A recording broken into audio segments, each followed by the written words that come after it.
Hello and welcome to this short video on grading submissions in Canvas. This is the third of our videos. We looked at steps to prepare, we looked at setting up the assignment. We're now looking at actually grading submissions once they come in. So if I go to my course here, the place to see these is, well, there's two places. You can either go to assignments and then SpeedGrader, or as I'm going to do, grades, because I think it's always important before you do any grading to go in and make sure that the grades are not going to be released to students. So make sure that the grade posting policy on your coursework, and mine is the final coursework here, is set to manual.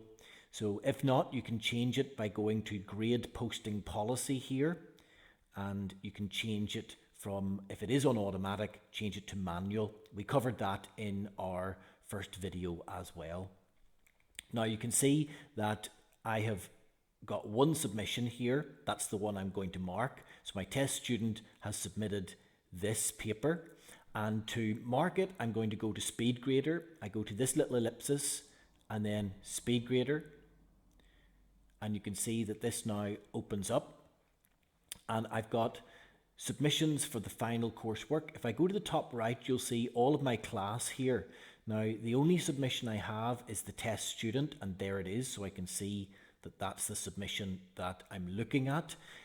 I mentioned in the previous video that I didn't limit the submissions, so that means that if there's more than one submission, I can see it up here. So there was one at 12:09, and there was one at 12:10. So it always defaults to the most recent. It won't overwrite them. You can see all the submissions that have been uploaded. So that's where you'll see them up in the top right. If I want to download the file, I can do that here. I can give the grade here, and I can give some comments over on the right hand side. The assignment itself appears here, so I can read it, and I can also make annotations. So I can use these little tools up in the top right, so I can point and make a comment.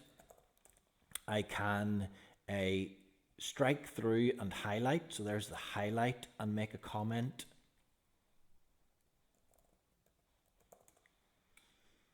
There's the strike through. Or I can put some text on the page, so a text box here, and I can control the text size, etc. at the top. Or I can use my stylus and write.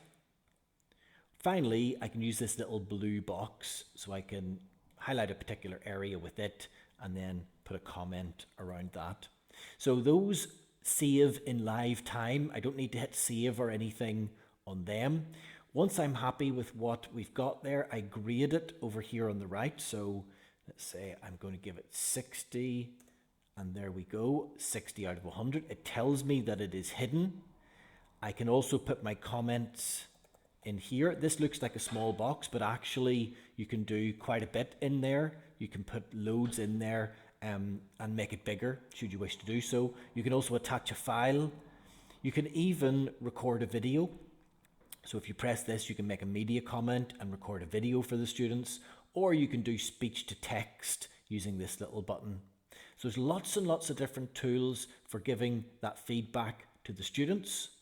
And once you are happy that you've gone through, and if there are other students that have submissions in there, you can go to the next student or the next student. In mine, none of them have submissions at this point. So the only one that has is my test student. And you can see that all of those comments, etc., have been saved. And yes, over on the right, just note that because I didn't submit this comment, the student wouldn't see it when I do release the grades. So you do have to hit submit before that comment will be seen. And it won't be seen until you post the grades to the students. Once you're happy with that, you can go back to the grade book by using this little button up in the top left. And we can now see that the final coursework has a mark of 60% against it. Okay, so 60% is over there in the final coursework, and there's where we can see that it is hidden. So this is the actual assignment, and this is the weighting over here where it tells me it's got 70% of the grade. Finally then, when I want to post the grades, so if I've marked all of these and I want to release the grades to students, I go to the little ellipsis and I go to post grades. I post the grades. It gives me this little pop-up and says, do I want to put it to everyone or just the ones who have received a grade? It's usually going to be everyone, so you'll wait till the end and then just release them for everyone.